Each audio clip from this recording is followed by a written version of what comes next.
கேரளாவில் நடிகை பாலியல் வன்கொடுமை வழக்கில் நடிகர் திலீப் விடுதலை செய்யப்பட்டார். கேரளாவில் நடிகையை காரில் கடத்திச் சென்று பாலியல் வன்கொடுமை செய்த வழக்கில் போதிய ஆதாரம் இல்லை என்று கூறி நடிகர் திலீப் விடுவிக்கப்பட்டுள்ளார். கடந்த 2017ஆம் ஆண்டு பிப்ரவரி 17ஆம் தேதி இரவில் பிரபல நடிகை திருச்சூரில் இருந்து எர்ணாகுளம் நோக்கி காரில் சென்று கொண்டிருந்தார். அப்போது அவரது காரை பின்தொடர்ந்து மற்றொரு காரில் சென்ற ஒரு கும்பல் நடிகையை பாலியல் வன்கொடுமை செய்து அதனை செல்போனில் வீடியோ பதிவு செய்ததாக குற்றச்சாட்டு எழுந்தது. இந்த வழக்கில் நடிகையின் முன்னாள் கார் ஓட்டுநரான பல்சர் சுனி உள்ளிட்ட சிலரை காவல்துறையினர் கைது செய்தனர். இவர்களிடம் நடத்தப்பட்ட விசாரணையில் இந்த சம்பவத்திற்கு சதித்திட்டம் தீட்டியதாக பிரபல நடிகர் திலீப் கைது செய்யப்பட்டார். 85 நாட்கள் சிறைவாசத்திற்கு பிறகு அவர் ஜாமீனில் விடுவிக்கப்பட்டார். இந்த வழக்கை விசாரித்து வந்த எர்ணாகுளம் மாவட்ட நீதிமன்றம் போதிய ஆதாரங்கள் இல்லை என்று கூறி நடிகர் திலீப்பை விடுவித்து உத்தரவிட்டது. திலீப்பின் நண்பர் சரத்தும் பாலியல் வன்கொடுமை வழக்கிலிருந்து விடுவிக்கப்பட்டார். அதே நேரம் பல்சர் சுனி, மார்டின் ஆண்டனி, மணிகண்டன், விஜேஷ், சலீம், பிரதீப் ஆகிய 6 பேர் குற்றவாளிகள் என்பதை உறுதி செய்த நீதிமன்றம் அவர்களுக்கான தண்டனை விவரங்கள் வெள்ளிக்கிழமை அறிவிக்கப்படும் என்று தெரிவித்துள்ளது. நடிகை பாலியல் வன்கொடுமை வழக்கில் உண்மை வென்றிருப்பதாக நடிகர் திலீப் கூறியுள்ள நிலையில் கவனமாக வடிவமைக்கப்பட்ட திரைக்கதை இப்போது மிகவும் கொடூரமாக வெளிப்படுவதை பார்ப்பதாக நடிகை பார்வதி விமர்சித்துள்ளார். கேரளாவில் பிரபல நடிகை காரில் கடத்தப்பட்டு பாலியல் வன்கொடுமை செய்யப்பட்ட வழக்கிலிருந்து நடிகர் திலீப் விடுவிக்கப்பட்டார். இதனைத் தொடர்ந்து நீதிமன்ற வளாகத்தில் செய்தியாளர்களிடம் பேசிய திலீப் உண்மை வென்றிருப்பதாக மகிழ்ச்சி தெரிவித்தார்.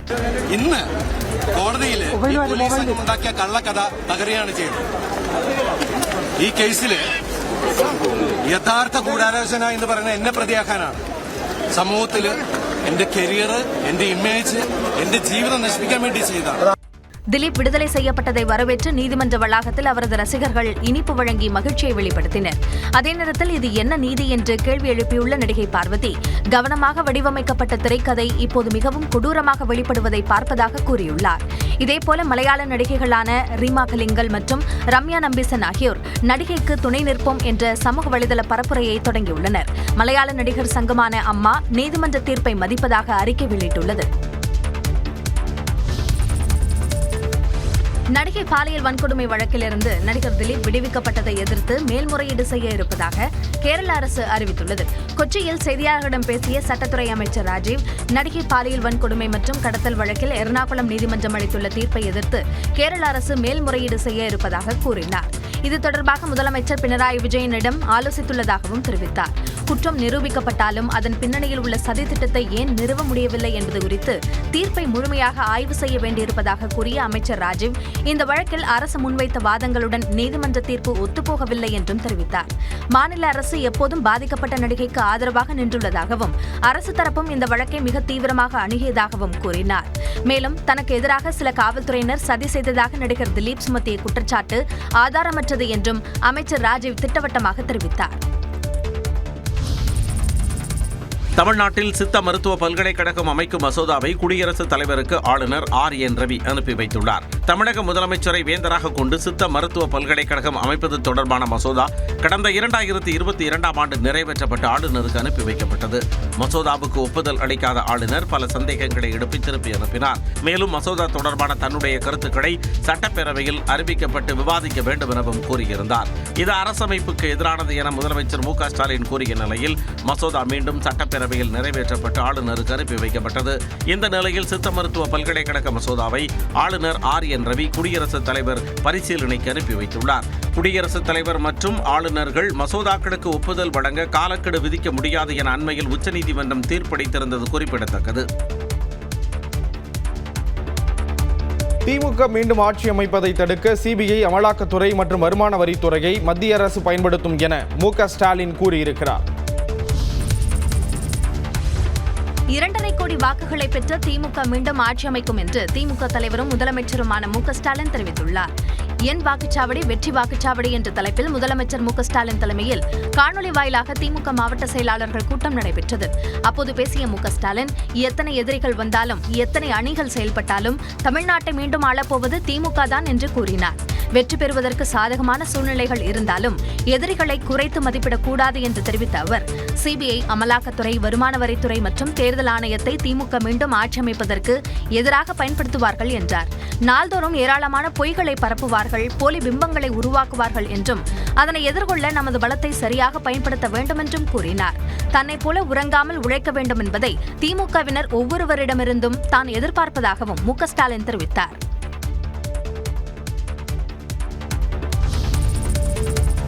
தமிழ்நாட்டில் வரும் சட்டமன்ற தேர்தலில் தேசிய ஜனநாயக கூட்டணி அமோக வெற்றி பெறும் என்றும் திமுக துடைத்தெறியப்படும் என்றும் மத்திய அமைச்சர் அமித்ஷா சூளுரைத்துள்ளார். குஜராத் மாநிலம் அகமதாபாத்தில் நடைபெற்ற நிகழ்ச்சியில் பங்கேற்ற மத்திய உள்துறை அமைச்சர் அமித்ஷா 1500 கோடி ரூபாய் மதிப்பிலான பல்வேறு திட்டங்களை தொடங்கி வைத்தார். அப்போது பேசிய அவர், 2014 மக்களவைத் தேர்தல் தொடங்கி தற்போது வரை பாஜக தொடர் வெற்றிகளை பெற்று வருவதாக மகிழ்ச்சி தெரிவித்தார்.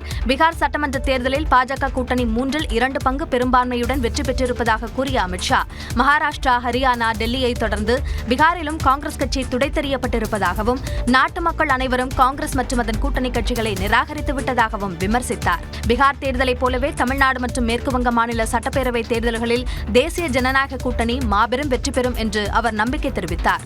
வரும் தேர்தலில் திமுக மற்றும் திரிணாமுல் காங்கிரஸ் கட்சிகள் துடைத்தெறியப்படும் என்றும் இதற்கு மு.க. ஸ்டாலின், மம்தா பானர்ஜி ஆகியோர் தயாராக இருக்க வேண்டும் என்றும் அமித்ஷா கூறினார். தமிழ்நாட்டில் ஆட்சி அமைப்போம் என பாஜகவினர் கூற திமுகவின் வெற்றி விகிதம் அதிகரிக்கும் என அக்கட்சியின் அமைப்புச் செயலாளர் RS பாரதி தெரிவித்துள்ளார். மேற்குவங்கம், தமிழ்நாட்டில் பாஜக கூட்டணிதான் ஆட்சி அமைக்கும் என உள்துறை அமைச்சர் அமித்ஷா கூறியிருந்தார். இதற்கு பதிலளிக்கும் வகையில் மதுரையில் பேட்டியளித்த RS பாரதி, கடந்த தேர்தலிலும் இதுபோன்று மோடியும் அமித்ஷாவும் பேசிய நிலையில் 39 தொகுதிகளிலும் திமுக கூட்டணி வெற்றி பெற்றது என்றார். இதுபோல் ஈடிகளோ அல்லது சிபிஐயோ எந்த என்கொயரி நடத்தினாலும் அதை பற்றி எங்களுக்கு கவலை இல்லை. இதேபோல தருமபுரியில் செய்தியாளர்களிடம் பேசிய இந்திய கம்யூனிஸ்ட் கட்சியின் மாநில செயலாளர் மு. வீரபாண்டியன், திமுக மற்றும் அதன் கூட்டணி ஒன்றும் தூசு அல்ல என்றார். உள்துறை அமைச்சர் பேசுகிற போது தொடர்ந்து அவர் அரசியல் சட்ட நெறிகளை மீறிதான் பேசி வருகிறார்.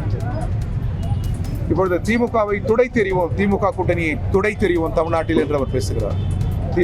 திமுக கூட்டணியோ தூசு அல்ல துடைத்தெறிவதற்கு. அதற்கு மாறாக தமிழக மக்கள் தான் உங்களை துடைத்தெறிவார்கள். அன்புமணி பாஜகவின் அருகில் இருப்பதால் சாதிவாரி கணக்கெடுப்பு போராட்ட அழைப்பை நிராகரிப்பதாகவும் வீரபாண்டியன் தெரிவித்தார். மக்களவையில் வந்தே மாதரம் விவாதத்தின் போது காங்கிரஸை பிரதமர் மோடி கடுமையாக விமர்சித்ததற்கு பிரியங்கா காந்தி பதிலளித்திருக்கிறார். தாயின் மாணி கோடி பாரீர் தாழ்ந்து பணிந்து பொலெந்து வாரீர் அர்த்தாத் வந்தே மாதரம் பாடலின் 150வது ஆண்டு நிறைவையொட்டி மக்களவையில் பேசியபோது பிரதமர் பாரதியாரின் தாயின் மணிக்கொடி பாரீர் பாடலை பாடிய காட்சிதான் இது. வந்தே மாதரம் பாடலின் 150வது ஆண்டையொட்டி மக்களவையில் சிறப்பு விவாதம் நடைபெற்றது. இதனை தொடங்கி வைத்து பேசிய பிரதமர் நரேந்திர மோடி, 2047ஆம் ஆண்டில் வளர்ச்சியடைந்த நாடாக இந்தியா உருவாக வந்தே மாதரம் என்ற முழக்கம் நம்மை ஊக்குவிக்கும் என்று தெரிவித்தார். வந்தே மாதரம் என்பது வெறும் சுதந்திர போராட்டத்திற்கான முழக்கம் அல்ல என்றும் அவர் குறிப்பிட்டார். ஆங்கிலேயர்களுக்கு எதிராக கப்பல் ஓட்டி சுதந்திர உணர்வை தமிழக சுதந்திர போராட்ட வீரர் வ.உ.சி. வெளிப்படுத்தியதாகவும் பிரதமர் பெருமிதம் தெரிவித்தார். தொடர்ந்து பேசிய பிரதமர், முஸ்லீம் லீக் கோரிக்கையை ஏற்று வந்தே மாதரம் பாடலுக்கு காங்கிரஸ் கட்சி அநீதி இழைத்ததாகவும் குற்றம் சாட்டினார். नेहरू जी अपनी सहमति जताते हुए कि वंदे मातरम की, ये जो उन्होंने सुभाष बाबू को लिखा है, वंदे मातरम की आनंद मठ वाली पृष्ठभूमि मुसलमानों को इरिटेट कर सकती है। मैं नेहरू जी का कोट पढ़ता हूं. नेहरू जी कहते हैं, मैंने वंदे मातरम गीत का बैकग्राउंड पढ़ा है. नेहरू जी फिर लिखते हैं, मुझे लगता है कि ये जो बैकग्राउंड है इससे मुस्लिम भड़केंगे. இந்திய தேசிய காங்கிரஸ் தற்போது முஸ்லீம் லீக் காங்கிரஸாக மாறிவிட்டதாகவும் காங்கிரசும் அதன் கூட்டணி கட்சிகளும் வந்தே மாதரம் பாடலுக்கு எதிர்ப்பு தெரிவித்து வருவதாகவும் மோடி தெரிவித்தார். வந்தே மாதரம் பாடல் விவகாரத்தில் முன்னாள் பிரதமர் நேரு பேசியதிலிருந்து சிலவற்றை மட்டுமே பிரதமர் நரேந்திர மோடி குறிப்பிட்டதாக காங்கிரஸ் எம்பி பிரியங்கா காந்தி குற்றம் சாட்டினார். மக்களவையில் சிறப்பு விவாதத்தில் பேசிய அவர், வந்தே மாதரம் பாடலிலிருந்து 2 பத்திகள் மட்டுமே அனைவராலும் தேசிய பாடலாக ஏற்றுக்கொள்ளப்பட்டதாகவும் அந்த கூட்டத்தில் ஜனசங்கத்தை தோற்றுவித்த ஷியாமா பிரசாத் முகர்ஜியும் இருந்ததாகவும் குறிப்பிட்டார். வந்தே மாதரம் பாடல் விவகாரம் முடிந்து போனது என்றும் வேலைவாய்ப்பின்மை குறித்து விவாதிப்போம் என்றும் பிரியங்கா தெரிவித்தார். कि बंगाल का चुनाव आ रहा है, हमारे प्रधानमंत्री अपनी भूमिका निभाना चाहते हैं उसमें. ये मकसद है, पुरानी मकसद इनकी अध्यक्ष महोदय, कि जिन्होंने स्वतंत्रता की लड़ाई लड़ी, जिन्होंने देश के लिए बड़ी बड़ी कुर्बानियां दी, उन पर सरकार नए आरोप लादने का मौका चाहती है. இதேபோல நாட்டில் இன்றும் பிரிவினைவாதம் இருப்பதாக கூறும் பிரதமர், அது எங்கே இருக்கிறது என்று கூற வேண்டும் என திமுக எம்பி ஆர் ராசா வலியுறுத்தினார். The Prime Minister is saying that a thinking of division still exists in the country today. Where is it? With whom it is? முன்னதாக பேசிய சமாஜ்வாதி தலைவர் அகிலேஷ் யாதவ், வந்தே மாதரம் பாடலை பாஜக மட்டும் சொந்தம் கொண்டாட முடியாது என்றார். நாடு தழுவிய அளவில் ஏற்பட்ட விமான போக்குவரத்து இடையூறுகளுக்கு இண்டிகோ நிறுவனம் பகிரங்க மன்னிப்பு கோரியுள்ளது. விமான சேவை முடங்கியதற்கான விளக்கம் அளிக்க கோரி இண்டிகோ நிறுவன சிஇஓ பீட்டர் எல்பர்ஸுக்கு இந்திய விமான போக்குவரத்து இயக்குநரகம் நோட்டீஸ் அளித்திருந்தது. இதற்கு பதிலளித்துள்ள அந்நிறுவனம், நாடு தழுவிய அளவில் ஏற்பட்ட விமான போக்குவரத்து இடையூறுகளுக்கு பகிரங்க மன்னிப்பு கோரியுள்ளது. மேலும் குளறுபடிக்கான சரியான காரணத்தை உடனடியாக கூறுவது சாத்தியமில்லை என்றும் குறிப்பிட்டுள்ளது. விரிவான மூலகாரண பகுப்பாய்வை முடிக்க கூடுதல் அவகாசம் தேவை என கோரியுள்ள இண்டிகோ, பகுப்பாய்வுக்கு பின் முழு அறிக்கை தாக்கல் செய்யப்படும் என உறுதியளித்துள்ளது. அதே நேரம் 5 காரணிகளால் இந்த இடையூறு ஏற்பட்டதாக இண்டிகோ நிறுவனம் பட்டியலிட்டுள்ளது. அதன்படி சிறிய அளவிலான தொழில்நுட்ப கோளாறு, குறுகிய கால அட்டவணை மாற்றங்கள், மோசமான வானிலை, விமான போக்குவரத்து அமைப்பின் நெரிசல் மற்றும் விமான குழுவிற்கான பணிப்பட்டியல் விதிகளை செயல்படுத்துவதில் உள்ள சவால்கள் ஆகியவை பிரச்சினைக்கு வித்திட்டதாக கூறியுள்ளது. இதைத் தொடர்ந்து இண்டிகோவின் பதிவை மதிப்பாய்வு செய்து வருவதாக கூறியுள்ள டிஜிசிஏ தகுந்த நடவடிக்கை எடுப்பதாகவும் தெரிவித்துள்ளது. இதனிடையே ஞாயிற்றுக்கிழமையுடன் ஒப்பிடுகையில் நேற்று 300 விமானங்கள் அதிகமாக இயக்கப்பட்டதாக இண்டிகோ நிறுவனம் தெரிவித்துள்ளது. நாளைக்குள் இயல்பு நிலை திரும்பும் என நம்பிக்கை தெரிவித்துள்ள இண்டிகோ நிறுவனம், விமானம் ரத்து செய்யப்பட்டவர்களுக்கு இதுவரை சுமார் 569 கோடி ரூபாய் கட்டணம் திருப்பி அளிக்கப்பட்டுள்ளதாக தெரிவித்துள்ளது. படையப்பா படத்தின் 2ஆம் பாகம் உருவாக உள்ளதாக நடிகர் ரஜினிகாந்த் தெரிவித்துள்ளார். படையப்பா படம் தொடர்பாக முன்னாள் முதலமைச்சர் ஜெயலலிதா குறித்த கருத்துக்களை நடிகர் ரஜினிகாந்த் வெளியிட்டுள்ளார். ரஜினி, சிவாஜி, ரம்யா கிருஷ்ணன், சௌந்தர்யா, நாசர் உள்ளிட்டோர் நடிப்பில் உருவான படையப்பா படம் 1999ஆம் ஆண்டு ஏப்ரல் மாதம் வெளியாகி பெரும் வெற்றியை பெற்றது. ரஜினியின் பிறந்த நாளையொட்டி இந்த படம் மீண்டும் ரிலீஸ் ஆகும் நிலையில் அது குறித்த நினைவுகளை ரஜினி வீடியோ வாயிலாக பகிர்ந்துள்ளார். ஜெயலலிதா அப்போ தான் 96 ஜெயலலிதாவுக்கு எதிர்த்து நான் பண்ணதுனால அது 97 எண்ட்லேயே நம்ம ஸ்டார்ட் பண்ணிட்டோம் பிக்சர். 98 திஸ்திங்களை இது பண்ணும்போது அது ஜெயலலிதா வச்சு ஒரு நிலாம்பரி, ரம்யா கிருஷ்ணன் அப்படி பண்ணிட்டு இருக்காங்க அப்படின்னு சொல்லி அப்போயே ஒரு புள்ளி மாதிரி வந்துடுச்சு. ஸோ வந்த பிறகு அதுக்கப்புறம் படம் ரிலீஸ் ஆன பிறகு ஜெயலலிதா பார்க்கணும்னு சொல்லியிருக்காங்க. சில பேர்லாம் வேண்டாம் இது காமிக்கிறேங்க. அது சிஎம் பார்த்துட்டாங்க, கலைஞர் சார் அப்போ சிஎம் அது படம் பார்த்துட்டு ரொம்ப இதான பிறகு ஜெயலலிதாவை பார்க்கணும்னு சொல்லியிருக்காங்க. எனக்கு என்னங்க இருக்குது அப்படின்னு சொல்லி படத்தை ஒரு ரீல் எல்லாம் கொடுத்த பிறகு அவங்களே போய் கார்டன் தியேட்டரில் அவங்க பார்த்துட்டு அதுக்கப்புறம் ரொம்ப நல்லா இருக்குன்னு அப்ரிஷியேட் பண்ணாங்கன்னு கேள்விப்பட்டேன் நான். தன்னுடைய திரைப்பட வரலாற்றில் கேட்டுகளை உடைத்து கொண்டு வந்து பெண்கள் படையப்பா படத்தை பார்த்ததாக ரஜினி கூறினார். படையப்பா படத்திற்கு ஏன் அந்த பெயரை வைத்ததாக நடிகர் ரஜினிகாந்த் விளக்கம் அளித்துள்ளார். எனக்கே தெரியாது, டக்குன்னு சொல்லி எனக்கு படையப்பா அப்படின்னு வந்தது. அதற்கு நான் கேள்விப்பட்டதே கிடையாது. படையப்பா சொன்ன உடனே ரவிக்குமார் ரொம்ப ஷாக். படையப்பா என்னங்க சார், கேள்விப்பட்டதே கிடையாது. அவ்வளோதான் சார், படையப்பா எப்படி கேட்கறதுக்கு எப்படி இருக்கு. நீலாம்பரி கதாபாத்திரத்தில் ஐஸ்வர்யா ராய் நடிக்க மறுத்த நிலையில் தான் ரம்யா கிருஷ்ணன் நடிக்க வைக்கப்பட்டதாகவும் ரஜினி தெரிவித்தார். இந்த நீலாம்பரி கேரக்டர் நினைக்கும் போதில் எனக்கு ஐஸ்வர்யா ராய் தான் மைண்டில் வரும். அதுக்கப்புறம் தெரிஞ்சது ஐஸ்வர்யா ராய் அவங்களுக்கு இஷ்டம் இல்லை. தெரிஞ்ச பிறகு இன்னும் இஷ்டம் இல்லைன்னு சொன்னால் நம்ம எதுக்கு ஒன்றை விட்டுருங்க. ரம்யா கிருஷ்ணன் தான்.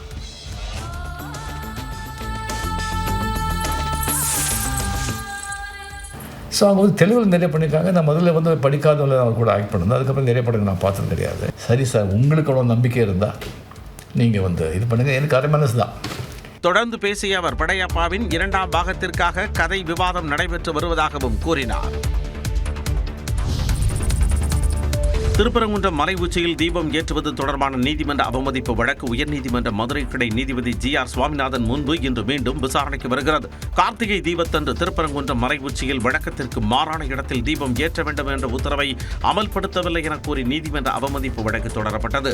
உயர்நீதிமன்ற மதுரை கிளையில் நீதிபதி GR சுவாமிநாதன் முன்பு இவ்வழக்கு விசாரணைக்கு வந்தபோது தங்களை தீபம் ஏற்ற அனுமதிக்கவில்லை என்றும் காவல்துறை உரிய பாதுகாப்பு வழங்க தவறிவிட்டதாகவும் மனுதாரர் தரப்பில் குற்றம் சாட்டப்பட்டது. மேலும் பக்தர்கள் கைது செய்யப்பட்டதாகவும் கோவில் மலை அடிவாரத்தில் நுழைவதற்கு அனுமதிக்கவில்லை எனவும் மனுதாரர் தரப்பில் வாதிட்டனர். இது தொடர்பாக உச்சநீதிமன்றத்தில் மேல்முறையீட்டு மனு தாக்கல் செய்துள்ளதால் வழக்கு விசாரணையை ஒத்திவைக்க வேண்டும் என்று அரசு தரப்பில் கோரிக்கை வைக்கப்பட்டது. இதனைத் தொடர்ந்து கடந்த 3ஆம் தேதி திருப்பரங்குன்றம் மலை உச்சியில் தீபம் ஏற்ற பாதுகாப்பு வழங்கவிடாமல் யார் தடுத்தார்கள் என்று CISF கமாண்டன்ட் பதிலளிக்க உத்தரவிட்டு வழக்கு விசாரணையை நீதிபதி GR சுவாமிநாதன் ஒத்திவைத்தார். இந்நிலையில் இவ்வழக்கு உயர்நீதிமன்ற மதுரை கிளை நீதிபதி GR சுவாமிநாதன் முன்பு இன்று மீண்டும் விசாரணைக்கு வருகிறது. சென்னை உயர்நீதிமன்ற மதுரை கிளை நீதிபதி GR சுவாமிநாதனை பதவி நீக்கம் செய்வதற்கான தீர்மான நோட்டீஸை இந்தியா கூட்டணி MPக்கள் சபாநாயகரிடம் இன்று வழங்க உள்ளனர். திருப்பரங்குன்றம் விவகாரத்தில் உயர்நீதிமன்ற கிளை நீதிபதி GR சுவாமிநாதன் பிறப்பித்த உத்தரவுகள் பெரும் சர்ச்சையை ஏற்படுத்தின. நீதிபதி GR சுவாமிநாதனின் தீர்ப்புக்கு பல்வேறு அரசியல் கட்சி தலைவர்கள் கண்டனம் தெரிவித்த நிலையில் மாநிலம் முழுவதும் போராட்டங்களும் நடைபெற்றன. இதனையடுத்து இந்த விவகாரத்தை மக்களவையில் எழுப்பிய திமுக மற்றும் இந்தியா கூட்டணி MPக்கள் நீதிபதி GR சுவாமிநாதன் நடவடிக்கைக்கு கண்டனம் தெரிவித்தனர். இந்நிலையில் நீதிபதி GR சுவாமிநாதனை பதவி நீக்கம் செய்ய கோரும் தீர்மானத்தை நாடாளுமன்றத்தில் கொண்டுவர இந்தியா கூட்டணி MPக்கள் முடிவு செய்துள்ளதாக தகவல் வெளியாகியுள்ளது. உயர்நீதிமன்ற நீதிபதியை பதவி நீக்கம் செய்வதற்கான தீர்மானத்தை கொண்டுவர மக்களவை உறுப்பினர்கள் 100 பேரும் மாநிலங்களவை உறுப்பினர்கள் 50 பேரும் கையெழுத்திட வேண்டும். இந்நிலையில் பெரும்பாலான MPக்கள் கையெழுத்திட்ட நிலையில் எஞ்சியவர்களிடம் கையொப்பம் பெற்று இன்று நண்பகல் சபாநாயகர் ஓம் பிர்லாவிடம் நோட்டீஸ் வழங்கப்பட இருப்பதாக கூறப்படுகிறது. இந்த காமெடி காட்சிக்கு சற்றும் சளைக்காமல் ஒரு கும்பல் வினோத மோசடியை அரங்கேற்றியுள்ளது. 10 சோப் வாங்கினால் ஒரு கூப்பன், குலுக்கல் முறையில் பரிசு விடுபவர்களுக்கு தொலைக்காட்சி, கேஸ் ஸ்டவ், AC மிஷின் என கொட்டி கிடக்கிறது பரிசுகள். இப்படி ஆசை வார்த்தைகளை அள்ளி வீசியபடி ஊருக்குள் காரில் திரிந்து கொண்டிருந்தது ஒரு கும்பல். திருப்பத்தூர் மாவட்டம் ஆம்பூர் மற்றும் அதன் சுற்றுவட்டார கிராம பகுதி மக்கள் சோப் ஷாப்பிங் செய்ய கூட்டமாக செல்ல ஆரம்பித்தனர். குலுக்கல் நடைபெறும் என சோப்பு வாங்கியவர்கள் காத்திருந்த நிலையில் தங்களிடம் இருக்கும் பரிசு பொருட்களின் விலை 10,000 முதல் 20,000 ரூபாய் வரை இருக்கும் என்றும் அதை குலுக்கலில் பரிசு விடும் நபருக்கு 3,000 முதல் 8,000 விலைக்கு கொடுப்பதாகவும் கூறியிருக்கின்றனர். இதனால் கோபமடைந்த மக்கள் அவர்களுக்கு தர்மடி கொடுத்து ஆம்பூர் கிராமிய காவல் நிலையத்தில் ஒப்படைத்தனர். விசாரணையில் மூவரும் வேலூர் மாவட்டத்தைச் சேர்ந்த சுரேஷ், ராஜா, கார்த்தி என்பதும் இதே பாணியில் தரமற்ற பொருட்களை விற்று வந்ததும் தெரியவந்தது. தமிழ்நாட்டில் சுமார் 6,40,00,000 வாக்காளர்களுக்கு கணக்கீட்டு படிவங்கள் விநியோகம் செய்யப்பட்டு இருப்பதாக தேர்தல் ஆணையம் கூறியிருக்கிறது. தமிழ்நாட்டில் 99.27% SIR படிவங்கள் இணையத்தில் பதிவேற்றம் செய்யப்பட்டுள்ளதாக இந்திய தேர்தல் ஆணையம் தெரிவித்துள்ளது. சட்டமன்ற தேர்தல் நெருங்கும் சூழலில் வாக்காளர் பட்டியல் சிறப்பு தீவிர திருத்த பணிகள் நவம்பர் 4ஆம் தேதி தொடங்கி நடைபெற்று வருகின்றன. அதன்படி இதுவரை 99.91% அதாவது சுமார் 6,40,00,000 வாக்காளர்களுக்கு கணக்கீட்டு படிவங்கள் விநியோகம் செய்யப்பட்டுள்ளதாகவும் அவற்றில் 99.27% படிவங்கள் திரும்ப பெறப்பட்டு இணையத்தில் பதிவேற்றம் செய்யப்பட்டு இருப்பதாக தேர்தல் ஆணையம் தெரிவித்துள்ளது. பதிவேற்றப்பட்ட படிவங்களின் மொத்த எண்ணிக்கையில் இறந்தவர்கள், இடம்பெயர்ந்தவர்கள், வீட்டில் இல்லாதவர்கள், ஒன்றுக்கும் மேற்பட்ட பதிவுகள் உள்ளவர்களும் சேர்க்கப்பட்டுள்ளனர். இந்நிலையில் பூர்த்தி செய்த கணக்கீட்டு படிவங்களை வாக்காளர்கள் நாளை மறுநாள் வரை BLOக்கள் அல்லது வாக்காளர் உதவி மையங்களில் சமர்ப்பிக்கலாம். இதைத் தொடர்ந்து வரும் 16ஆம் தேதி வரைவு வாக்காளர் பட்டியலை தேர்தல் ஆணையம் வெளியிட உள்ளது. சிவகங்கை தொகுதியில் நாம் தமிழர் கட்சியின் வேட்பாளர் மற்றும் அவரது கணவர் இறந்துவிட்டதாக கூறி அவர்களது பெயர்கள் வாக்காளர் பட்டியலில் இருந்து நீக்கப்பட்டுள்ளன. தமிழ்நாடு முழுவதும் வாக்காளர் பட்டியல் சிறப்பு தீவிர திருத்த பணிகள் நடைபெற்று வருகின்றன. இந்நிலையில் சிவகங்கை தொகுதி நாம் தமிழர் வேட்பாளராக அறிவிக்கப்பட்டுள்ள இந்துஜா மற்றும் அவரது கணவர் ரமேஷ் ஆகியோர் இறந்துவிட்டதாக கூறி அவர்களது பெயர்கள் வாக்காளர் பட்டியலில் இருந்து நீக்கப்பட்டுள்ளன. இதனை கண்டு அதிர்ச்சியடைந்த இந்துஜாவும் அவரது கணவரும் ஆவணங்களுடன் சிவகங்கை ஆட்சியர் பொற்கொடியிடம் முறையிட்டார். நாங்க SIR படிவம் ஃபில்அப் பண்ணி கொடுக்காம இருந்து நீங்க என்னைய டெத்துன்னு சொல்லியிருந்தீங்கன்னா நான் உயிரோட இருக்கும் போதே என்னை டெத்துன்றாங்க.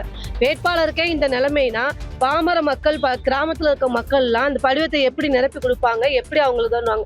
படிவத்துல பாதி நிரப்புனா போதும், தெரிஞ்ச வரைக்கும் நிரப்பி கொடுங்க, நாங்க ஏத்திக்கிறோம், ஒன்றும் பிரச்சனை இல்லைங்கிறாங்க. எல்லாத்தையும் கரெக்டா நிரப்பி கொடுத்த எங்களுக்கே இந்த நிலைமை இருக்கும்போது கிராமத்துல இருக்க மக்கள், படிக்காத மக்கள்லாம் ஃபில்அப் பண்ணி கொடுத்துருக்க மாட்டாங்க. இது தொடர்பாக விளக்கமளித்துள்ள ஆட்சியர் பொற்கொடி, செக்லிஸ்ட் குறைகளை களைவதற்காக வழங்கப்பட்ட விவரங்கள்தான் என்றும் அது இறுதிப்பட்டியல் அல்ல என்றும் தெரிவித்துள்ளார். அதிமுக பொதுச் செயலாளராக எடப்பாடி பழனிசாமி தேர்வு செய்யப்பட்டதற்கு எதிரான மனு நிராகரிக்கப்பட்டதை எதிர்த்து உச்சநீதிமன்றத்தில் மேல்முறையீடு செய்யப்பட்டுள்ளது. அதிமுக பொதுச் செயலாளராக எடப்பாடி பழனிசாமி தேர்வு செய்யப்பட்டதற்கு எதிராக திண்டுக்கல்லைச் சேர்ந்த சூரியமூர்த்தி என்பவர் சென்னை 4வது உரிமையியல் நீதிமன்றத்தில் வழக்கு தொடர்ந்தார். இந்த வழக்கை தள்ளுபடி செய்யக்கோரி எடப்பாடி பழனிசாமி தரப்பில் தாக்கல் செய்யப்பட்ட மனுவை சென்னை உரிமையியல் நீதிமன்றம் தள்ளுபடி செய்தது. உரிமையியல் நீதிமன்றத்தின் உத்தரவை எதிர்த்து எடப்பாடி பழனிசாமி சென்னை உயர்நீதிமன்றத்தில் மனு தாக்கல் செய்தார். அதனை விசாரித்த உயர்நீதிமன்ற நீதிபதி பாலாஜி, சூரியமூர்த்தி அதிமுகவின் உறுப்பினரே இல்லை என்றும் உறுப்பினர் அல்லாத ஒருவர் கட்சி விவகாரங்களில் கேள்வி எழுப்ப முடியாது என்றும் கூறி உரிமையியல் நீதிமன்றத்தில் சூரியமூர்த்தி தாக்கல் செய்த மனுவை தள்ளுபடி செய்து உத்தரவிட்டார். இந்த நிலையில் சென்னை உயர்நீதிமன்றத்தின் இந்த உத்தரவை எதிர்த்து வழக்கறிஞர் சூரியமூர்த்தி உச்சநீதிமன்றத்தில் மேல்முறையீடு செய்துள்ளார். இந்த மனு விரைவில் விசாரணைக்கு வரும் என்று எதிர்பார்க்கப்படுகிறது. புதுச்சேரியில் நடைபெறவுள்ள தாவேகா பொதுக்கூட்டத்தை ஒட்டி கண்காணிப்பு பணியில் தமிழக காவல்துறையினரும் உதவி செய்ய இருப்பதாக புதுச்சேரி டிஐஜி சத்யசுந்தரம் தெரிவித்துள்ளார். உப்படம் துறைமுக வளாகத்தில் பொதுக்கூட்ட பகுதியை பார்வையிட்ட அவர் பாதுகாப்பு ஏற்பாடு குறித்து அதிகாரிகளிடம் கேட்டறிந்தார். பின்னர் செய்தியாளர்களிடம் பேசிய அவர் பள்ளி நேரம் தொடங்கிய பின்னர்தான் நிகழ்ச்சி தொடங்க வேண்டும் என்றும் பள்ளி முடிவதற்கு முன்பே நிகழ்ச்சியை முடித்திடும் வகையில் அனுமதி வழங்கியிருப்பதாகவும் கூறினார். பகல் 10:30 மணிக்கு தொடங்கி 12:30 மணிக்குள் முடித்துவிட வேண்டும் என்று கட்டளை விதிக்கப்பட்டிருப்பதாக தெரிவித்தார். அதனால் தமிழ்நாடு சைட்லேருந்து யாரும் வருவதற்கு முயற்சி செய்ய வேண்டாம். ஏன்னா நமக்கு பார்டர்லேயும் நம்ம வந்து ப்ராப்பர் செக்யூரிட்டி அரேஞ்ச்மெண்ட்ஸ் போட்டிருக்கோம். தமிழக காவல்துறை சைட்லேருந்து நம்ம ரெக்வஸ்ட் பண்ணியிருக்கோம். அவங்க அரேஞ்ச்மெண்ட்டும் நம்ம போட சொல்லி எந்த நேரம் கொடுத்தோமோ அந்த நேரத்துக்குள்ளே வந்து அதை வந்து ஃபாலோ பண்ணணும் அப்படிங்கிறது தான் ஆல்ரெடி கண்டிஷன். அந்த நேரத்துக்குள்ளே அவங்களோட கூட்டம் நடைபெறும். அதுக்குள்ளே வந்து அந்த அவங்களோட தலைவர் வந்துடணும் அப்படிங்கிறது தான் ஒரு விதி நம்ம கட்டளையாக சொல்லியிருக்கோம். திறந்தவெளி பகுதி என்பதால் தடுப்புகளை உடைத்து முன்னேற முயலும் தொண்டர்கள் மீது கடும் நடவடிக்கை எடுக்கப்படும் என்று எச்சரித்தார். தமிழக எல்லைகளில் இருந்து வழக்கமாக பணிக்கு வருவோருக்கு எந்த இடையூறும் இருக்காது என்று கூறிய அவர் போக்குவரத்து மாற்றம் உள்ளிட்டவை செய்யப்படவில்லை என்றும் தெரிவித்தார். கோவாவில் தீ விபத்து ஏற்பட்ட நைட் கிளப் உரிமையாளர்கள் இண்டிகோ விமானத்தில் தாய்லாந்து தப்பிச் சென்றிருக்கிறார்கள். 25 பேர் உயிரிழந்த கோவா இரவு விடுதியின் உரிமையாளர்கள் சம்பவம் நடந்த சில மணி நேரத்தில் தாய்லாந்து தப்பிச் சென்றதாக காவல்துறையினர் தெரிவித்துள்ளனர். கோவாவின் வடக்கு பகுதியில் உள்ள பாகா கடற்கரை பகுதியில் அமைந்துள்ள இரவு விடுதியில் கடந்த சனிக்கிழமை இரவு பயங்கர தீ விபத்து ஏற்பட்டது. வார விடுமுறை என்பதால் முதல் தளத்தில் 100க்கும் மேற்பட்டோர் நடமாடிக் கொண்டிருந்தனர். தீ மலமளவென பரவிய நிலையில் 25 பேர் உடல் கருகி மூச்சு திணறியும் பரிதாபமாக உயிரிழந்தனர். இந்த சம்பவம் பெரும் அதிர்வலைகளை ஏற்படுத்திய நிலையில் விடுதியின் உரிமையாளர்களான கௌரவ் மற்றும் அவரது சகோதரர் சௌரப் லுத்ரா தாய்லாந்து தப்பிச் சென்றது தெரிய வந்துள்ளது. இருவருக்கும் லுக் அவுட் நோட்டீஸ் அளிக்கப்பட்டிருந்த நிலையில் விபத்து நடந்த சில மணி நேரத்தில் தாய்லாந்தின் புக்கெட் நகருக்கு இண்டிகோ விமானம் மூலம் தப்பி ஓடியது கண்டுபிடிக்கப்பட்டுள்ளது. இதையடுத்து இருவரையும் கைது செய்ய இன்டர்போல் உதவியை பெறும் முயற்சியில் கோவா காவல்துறை இறங்கியுள்ளது. சர்ச்சைக்குரிய 500 கோடி சூட்கேஸ் கருத்துக்கு மத்தியில் முன்னாள் கிரிக்கெட் வீரர் நவ்ஜோத் சித்துவின் மனைவி கௌர் சித்துவை காங்கிரஸ் சஸ்பெண்ட் செய்துள்ளது. ஓய்வு பெற்ற கிரிக்கெட் வீரரும் காங்கிரஸ் மூத்த தலைவருமான நவ்ஜோத் சித்து சமீப காலமாக காங்கிரஸ் நிகழ்ச்சிகள் எதிலும் பங்கேற்காமல் இருக்கிறார். இந்நிலையில் தனது கணவரின் அரசியல் எதிர்காலம் குறித்து பேட்டியளித்த கௌர் சித்து பஞ்சாப் சட்டமன்ற தேர்தலில் முதல்வர் வேட்பாளராக அறிவித்தால் அவர் மீண்டும் தீவிர அரசியலுக்கு வருவார் என்றார். 500 கோடி ரூபாய் சூட்கேஸ் கொடுத்து முதலமைச்சர் பதவி பெறும் அளவிற்கு எங்களிடம் பணம் இல்லை என்றும் காங்கிரஸில் நிலவும் உட்கட்சி பிரச்சனையில் தனது கணவரை முன்னேற விட மாட்டார்கள் என்றும் குற்றம் சாட்டியிருந்தார். 2027 ஆண்டு பஞ்சாபில் சட்டமன்ற தேர்தல் நடைபெற உள்ள நிலையில் கௌர் சித்துவின் இந்த கருத்து கட்சிக்குள் பெரும் புகைச்சலை ஏற்படுத்தியது. மறுபுறம் கௌர் சித்துவின் கருத்தை பற்றி கொண்ட ஆம் ஆத்மி தலைவர்கள் இந்த 500 கோடி சூட்கேஸ் காங்கிரஸ் தலைமைக்கா என கேள்வி எழுப்பினர். இது காங்கிரஸ் தலைமைக்கு சங்கடத்தை ஏற்படுத்திய நிலையில் கௌர் சித்துவை அடிப்படை உறுப்பினர் பொறுப்பில் இருந்தே சஸ்பெண்ட் செய்துள்ளது. கரூர் கூட்ட நெரிசலில் 41 பேர் உயிரிழந்த சம்பவத்திற்கு பிறகு முதல் முறையாக புதுச்சேரி உப்பளத்தில் பொதுவெளியில் நடைபெறும் பரப்புரையில் விஜய் பங்கேற்கிறார். உப்பளம் துறைமுகம் அருகே நடைபெறவுள்ள தாவேக தலைவர் விஜயின் பொதுக்கூட்டத்தில் 5000 பேர் மட்டுமே பங்கேற்க அனுமதி அளிக்கப்பட்டுள்ளது. அவர்களுக்கான குடிநீர், கழிவறை உள்ளிட்ட அத்தியாவசிய வசதிகள் செய்யப்பட்டுள்ளன. மருத்துவக் குழுவினரும் தயார் நிலையில் வைக்கப்பட்டுள்ளனர். காலை முதலே அங்கு தொண்டர்கள் அனுமதிக்கப்பட்டு வருகின்றனர். கூட்ட நெரிசலை தவிர்ப்பதற்காக மைதானம் முழுவதும் 15 தனித்தனி பிரிவுகளாக பிரிக்கப்பட்டு கம்பி வேலிகள் போடப்பட்டுள்ளன. நுழைவு பாஸ் உள்ளவர்களை மட்டுமே காவல்துறையினர் அனுமதித்து வருகின்றனர். ஒரு டோக்கனுக்கு 2 வரலாம் என்று கூறப்பட்டிருந்த நிலையில் ஒருவர் மட்டும் அனுமதிக்கப்பட்டதால் தாவேக தொண்டர்கள் காவல்துறையினருடன் வாக்குவாதத்தில் ஈடுபட்டனர். புதுச்சேரிக்கு மாற்றம் வர வேண்டும். துபாய், சிங்கப்பூர் எல்லாம் விட அவ்வளோ வர்த்தக ஏஎஃப்டி மில், சுதேசி மில் எல்லாமே நீங்க கேள்விப்பட்டிருப்பீங்க. இப்ப அதெல்லாம் எதுவுமே கிடையாது. ஸோ பழைய நிலைமைக்கு வரணும்னா அண்ணன் வரணும். நேற்று வரைக்கும் பாஸுக்கு 2 பேர் அப்படின்னு சொல்லிட்டு இருந்தாங்க. இப்போ பாஸுக்கு ஒரு ஆள் தான் போக முடியும் அப்படின்ட்டு சொல்றாங்க. பாஸ் எனக்கு இருக்கு, இன்னொரு ஆளுக்கு தான் இருக்காது. எப்படி தனியா விட்டு போக முடியும்? அவங்களே கூட்டு தான் போயிடுவோம். பார்ப்போம். பக்கத்தில் தான் வீடு. வீட்டுக்குலாம் போக மாட்டாங்க, ஆள்லாம் கூட்டிட்டு வந்து உள்ள போயிடுவோம். விஜயின் மக்கள் சந்திப்பு கூட்டத்திற்கு தமிழ்நாட்டைச் சேர்ந்தவர்களுக்கு அனுமதி இல்லை. அதனால் தொண்டர்களை புதுச்சேரி எல்லையில் சூரியகுப்பம் பகுதியில் சோதனை செய்த பின்னரே காவல்துறையினர் அனுமதித்து வருகின்றனர்.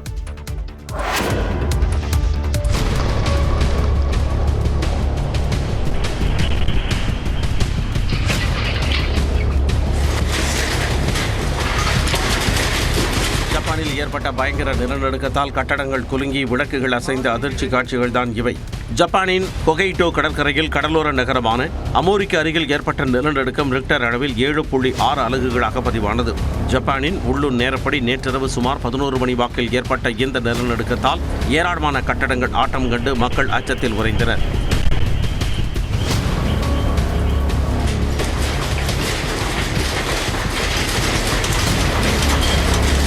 இரவு நேரத்தில் ஏற்பட்ட நிலநடுக்கத்தால் மக்களிடையே பெரும் பதற்றம் ஏற்பட்டது.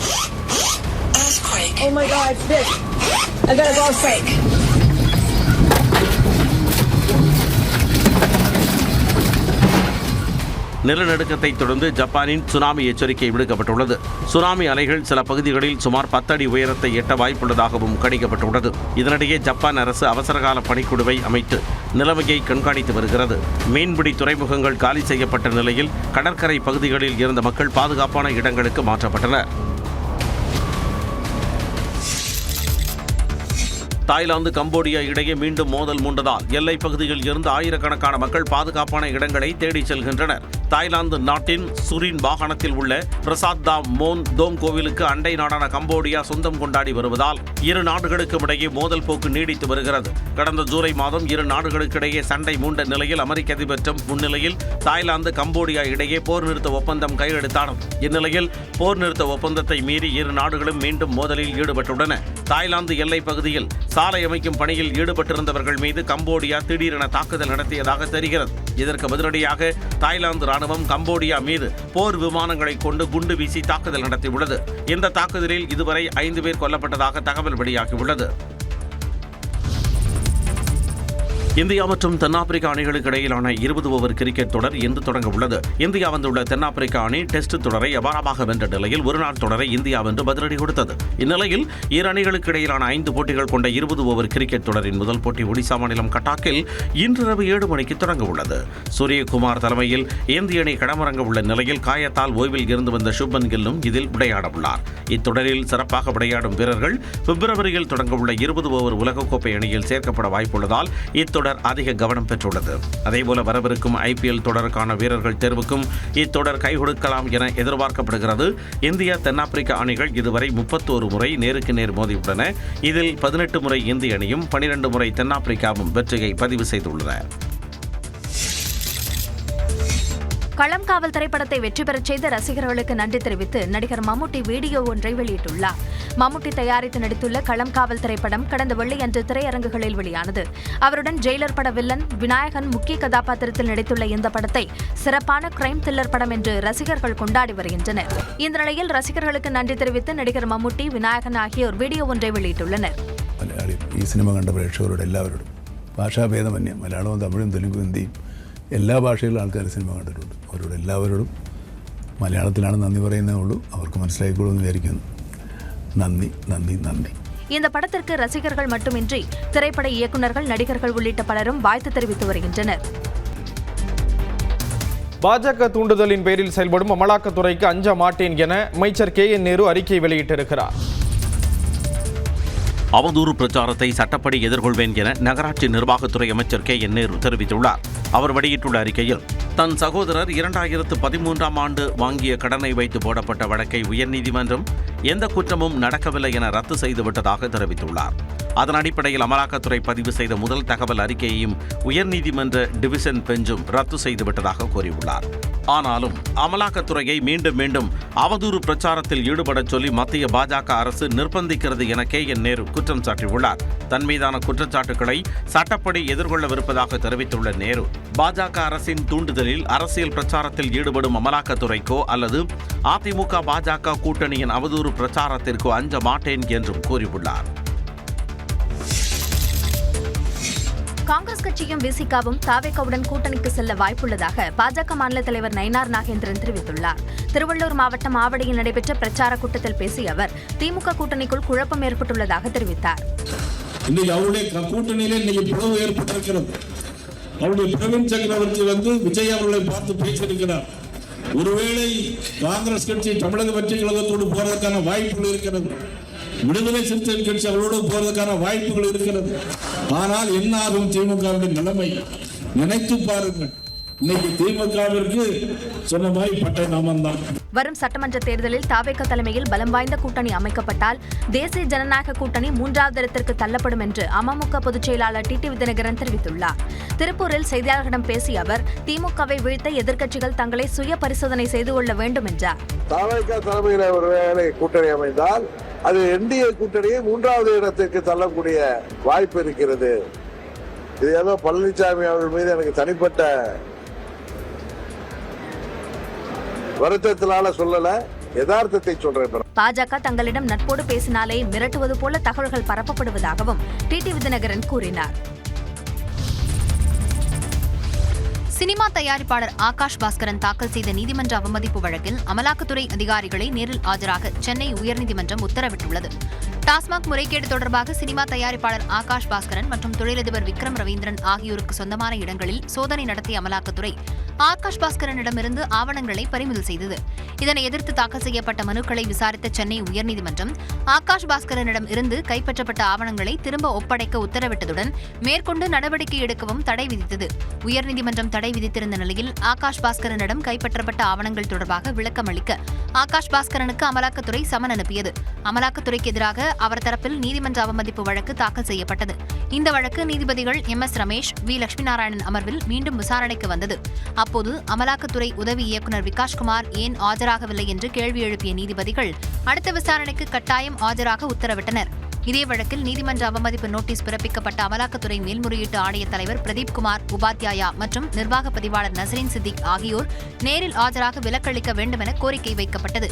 இதனை ஏற்க மறுத்த நீதிபதிகள் இருவரும் நேரில் ஆஜராகி தங்களது விளக்கத்தை அளிக்க வேண்டும் என கூறி விசாரணையை வரும் 15ஆம் தேதிக்கு தள்ளி வைத்தனர்.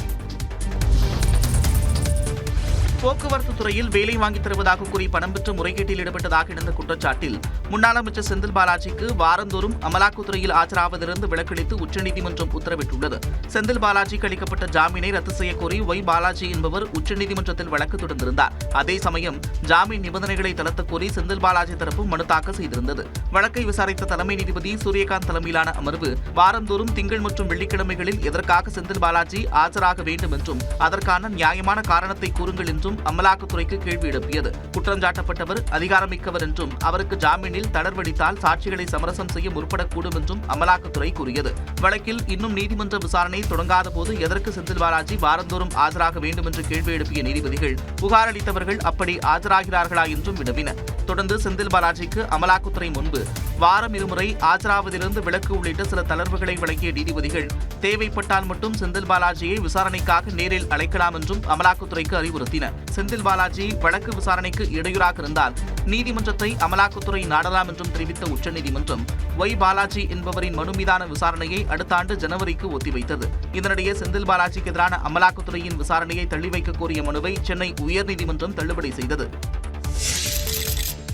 கண்டெய்னர் லாரி உரிமையாளர்களின் ஒரு தரப்பினர் வேலைநிறுத்தம் செய்வதாக அறிவித்துள்ள நிலையில் மற்றொரு தரப்பினர் வழக்கம் போல இயங்கும் என கூறியுள்ளனர். சரக்கு வாகனங்களுக்கான ஆண்டு தரச் சான்றிதழ் பெறுவதற்கான கட்டணம் உயர்த்தப்பட்டதை கண்டித்தும் வரைமுறை இல்லாமல் போடப்படும் ஆன்லைன் வழக்குகளை கட்டுப்படுத்த கோரியும் எல்லை சோதனை சாவடிகளை அகற்ற வேண்டும் என்பன உள்ளிட்ட 9 அம்ச கோரிக்கைகளை வலியுறுத்தி இன்று நள்ளிரவு முதல் வேலைநிறுத்தம் நடைபெறும் என கண்டெய்னர் லாரி உரிமையாளர்களின் ஒரு பிரிவினர் அறிவித்துள்ளனர். அதே நேரத்தில் கண்டெய்னர் லாரிகள் வழக்கம் போல ஓடும் என 7 சங்கங்கள் கூட்டமைப்பு அறிவித்துள்ளது. FC கட்டணம் பழைய கட்டணம் 850 திரும்ப வரும் வரை இந்த போராட்டம் நீடிக்கும். ஆன்லைன் வழக்குகளை சரிபார்த்து அதில் உள்ள குற்றங்களையும் குறைகளையும் உடனடியாக களைய வேண்டும். ஒரு சங்கம் வேலை நிறுத்தம் அறிவித்துள்ள நிலையில் மற்றொரு சங்கம் வழக்கம் போல லாரிகள் இயங்கும் என கூறியுள்ளது குழப்பத்தை ஏற்படுத்தியுள்ளது.